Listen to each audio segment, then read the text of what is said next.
So, in the previous video we looked at different kinds of energy, forms of energy, right. We looked at energy that is microscopic in nature, we looked at energy that is macroscopic in nature, and we said broadly energies are either microscopic or macroscopic. And the microscopic energy we called internal energy, and the macroscopic energies in the absence of electrical, magnetic, surface tension and such gravitational effects, sorry, not gravitational, but in the absence of electrical, magnetic and surface tension effects, we said the macroscopic energies can either be potential energy or kinetic energy, right. And so, we wrote the total energy of a system, right.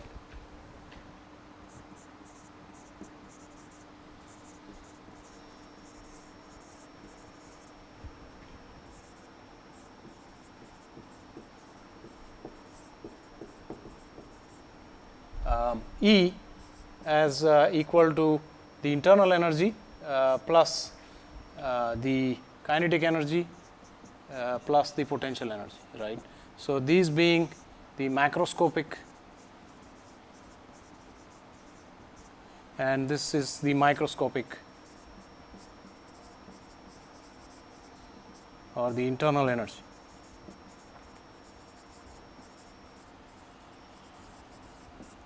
Right.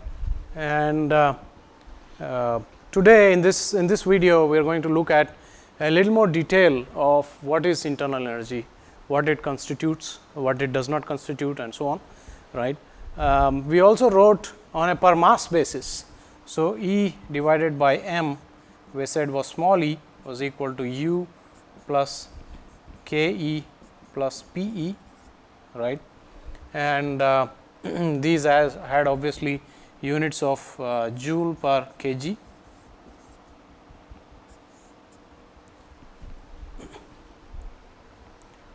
right. Okay. So, we are going to look at in a little more detail what this internal energy is.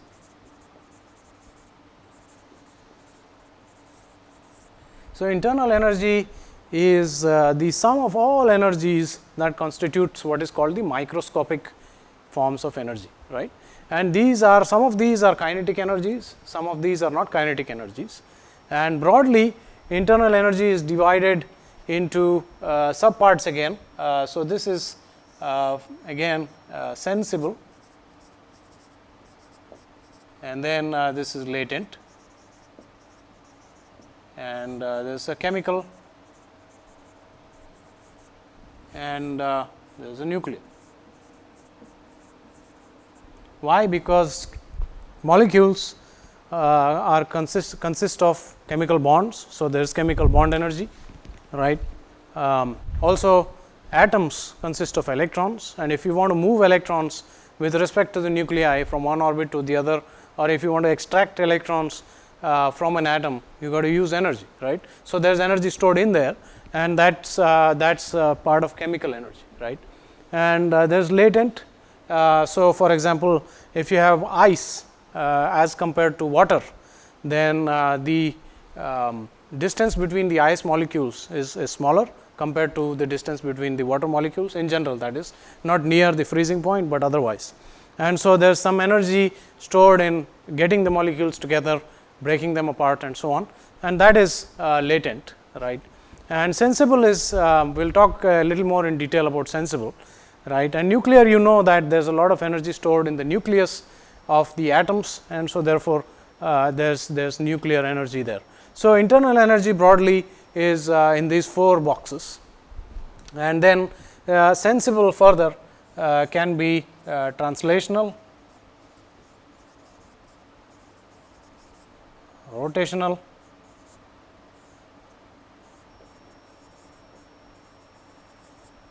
and vibrational.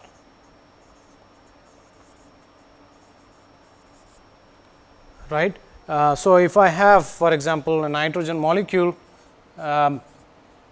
in air, it is moving around, right. So, the nitrogen in air, it moves around at atmospheric temperature and pressure, the nitrogen molecules are moving on the average at about 500 meters per second.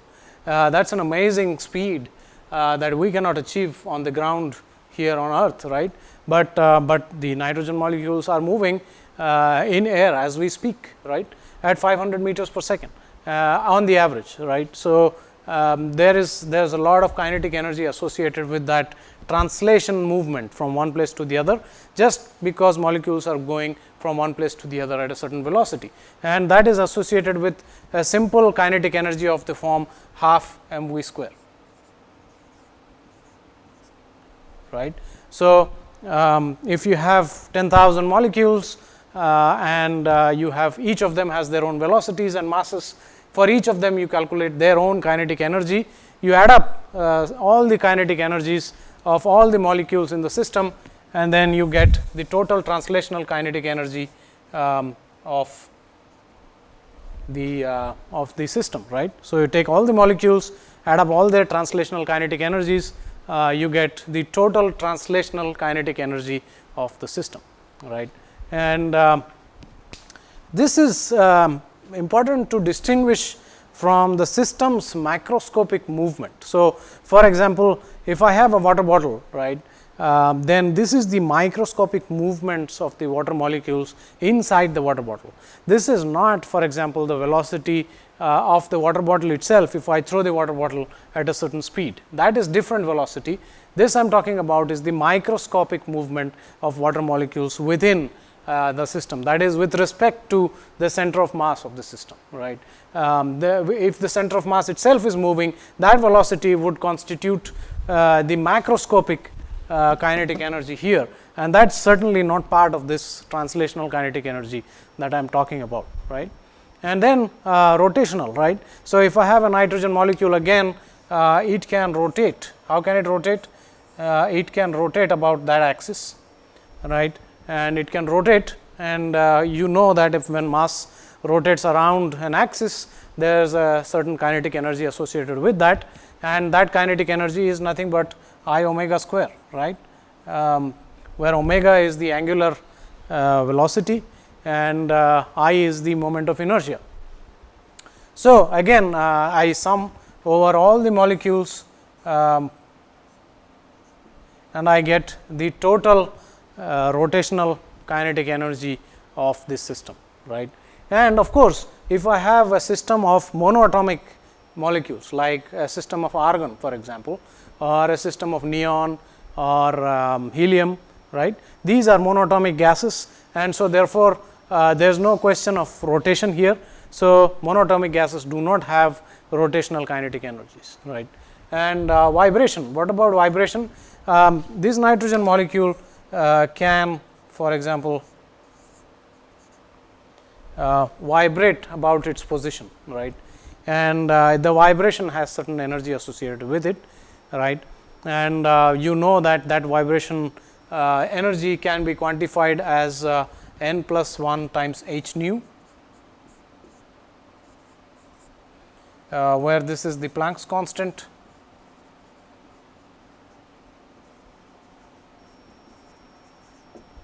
this is the frequency, and this is a quantum number, this is a vibrational quantum number.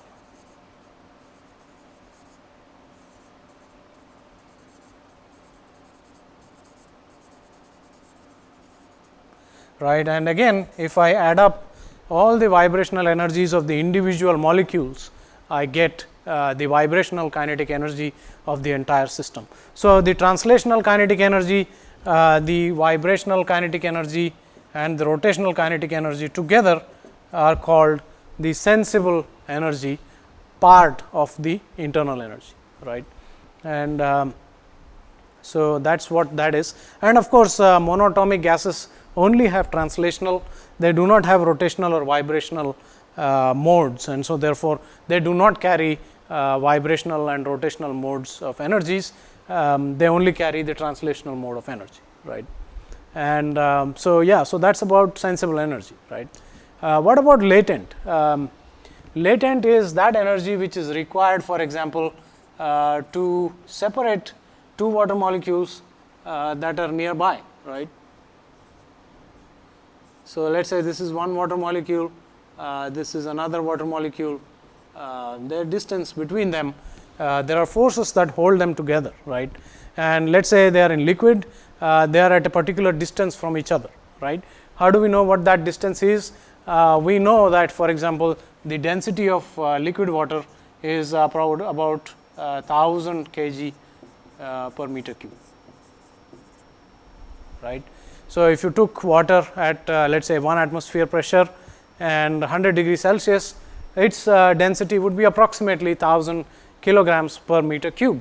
At the same conditions of temperature and pressure, the vapor density is about 1 kg per meter cube, right. Approximately, I am talking order of magnitude numbers.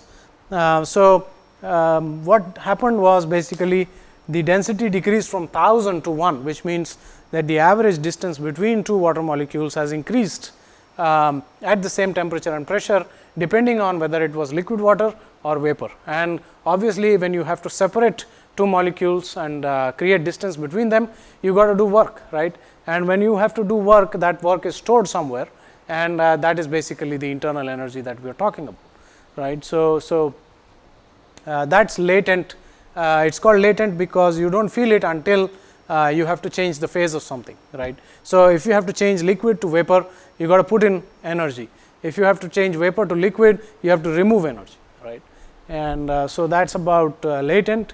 Chemical, we already talked about. So,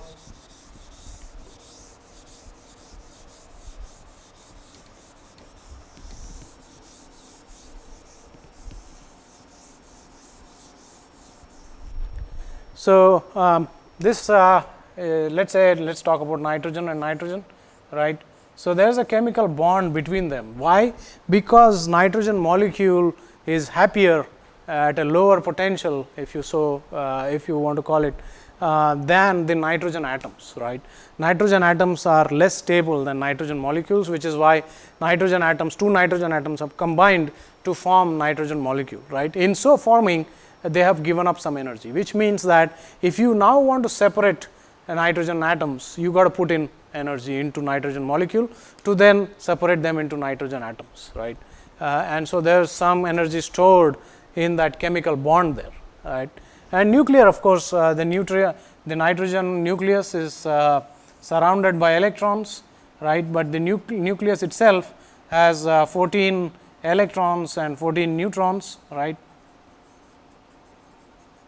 And there is a lot other stuff inside nuclei that I do not know about, right. But then you do know that in order to break that nucleus, if you want to break it, there is a lot of energy that is required, right.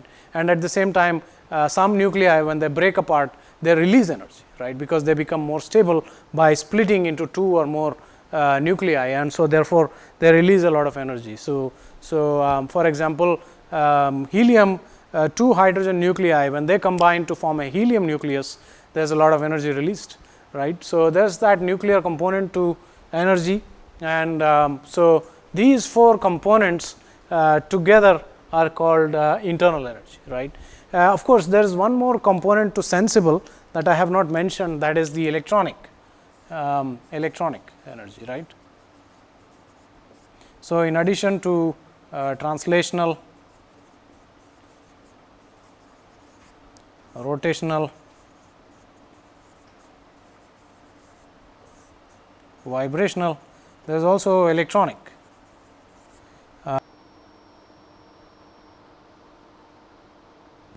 Yeah, so this is fine. The electrons themselves are rotating above the nucleus, so that has its own kinetic energies, right. And so, the outer electrons have more kinetic energy than the inner electrons, because they rotate at a higher radius, at a larger radius, right. And so, there is also a spin, because the electrons also have a spin. So, that is also part of the kinetic energy, and therefore, part of the translational energy of the molecule. So, all of this together are the internal energy.